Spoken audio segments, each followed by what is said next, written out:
Hello friends, मैं दुआ करती हूँ और उम्मीद भी कि आप सब बहुत मज़े में होंगे।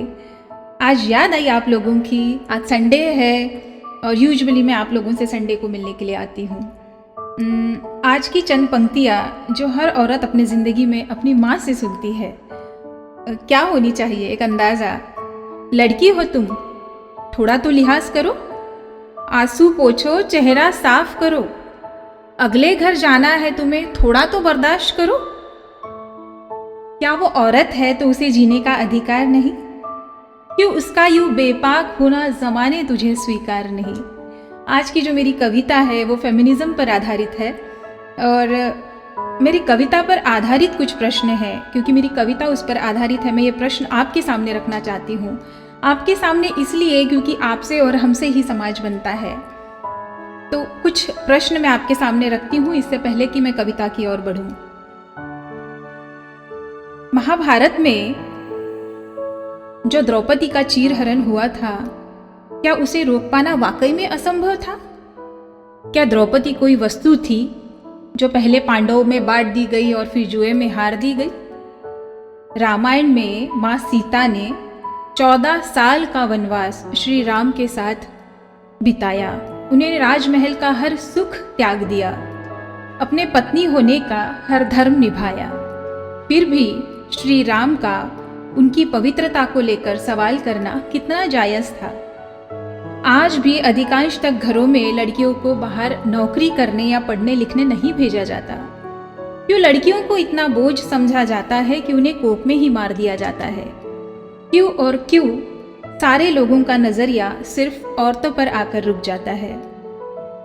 ये मेरे कुछ चंद सवाल हैं जिन पर आधारित मेरी सामने की कविता है। उम्मीद करती हूँ कि आपको पसंद आएगी। हर औरत की कहानी है, हर लड़की की कहानी है।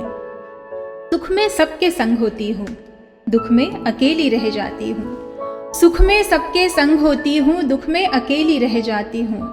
दुनिया की नज़रों में मैं कुदरत का करिश्मा कहलाती हूँ।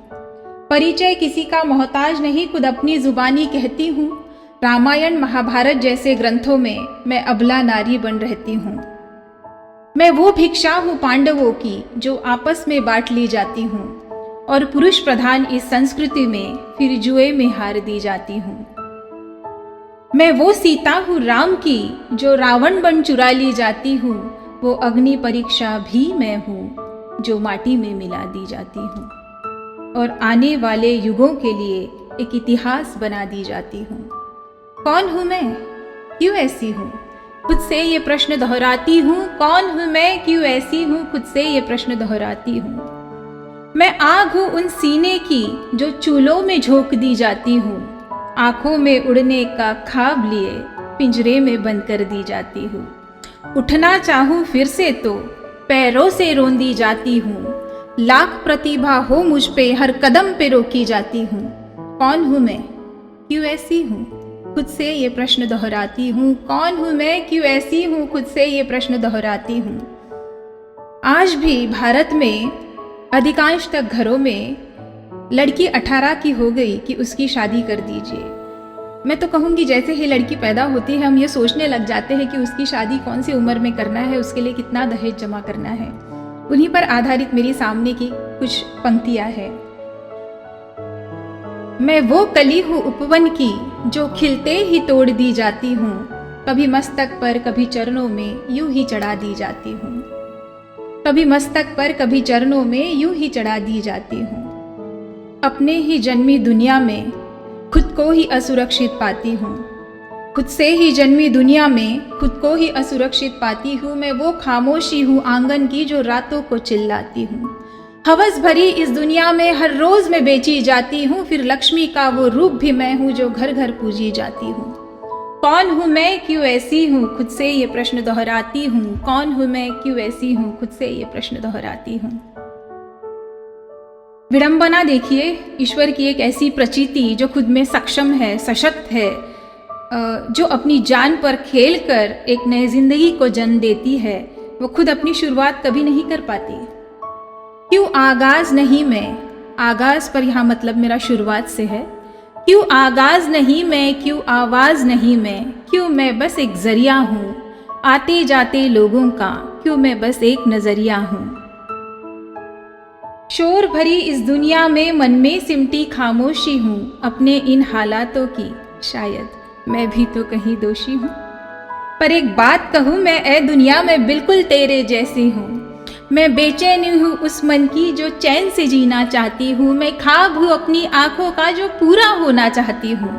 थक चुकी हूँ अब इन रूपों से, थक चुकी हूँ अब इन रूपों से, खुद को ही पाना चाहती हूँ।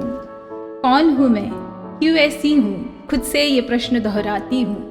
कौन हूँ मैं, क्यों ऐसी हूँ, खुद से ये प्रश्न दोहराती हूँ। लड़की हूँ मैं, कोई सामान नहीं। यही रुकती हूँ दोस्तों। उम्मीद करती हूँ कि आपको मेरी कविता ज़रूर पसंद आई होंगी। आज संडे है इसलिए आप लोगों से मिलने चली आई। डॉक्टर हूँ, बिज़ी रहती हूँ, यूजुअली संडेज़ को आपसे मिलने आती हूँ। जब भी मुझे कोई कविता छू जाती है या पसंद आती है, आपसे शेयर किए बगैर नहीं रहा जाता मुझसे। जाते जाते दो पंक्तियाँ बोलकर ही जाऊँगी। हाथों में दर्द लिए गमों के पन्ने बिछा, उन पर अपने जज्बात लिखती हूँ। हाथों में दर्द लिए गमों के पन्ने बिछा, उन पर अपने जज्बात लिखती हूँ। जी हाँ, मैं वही हूँ जो हर बेवफा शख्स की औकात लिखती हूँ। Bye friends. जाते जाते एक बात ज़रूर बताना चाहूँगी कि ये कविता मेरी लिखी बिल्कुल नहीं है। मुझे जब भी कुछ कविता किसी की भी पसंद आती है मैं आपके साथ शेयर करती हूँ। बाय। आती रहूँगी आपसे मिलने। Please like, subscribe and share my YouTube channel. Bye. Doctor Simla.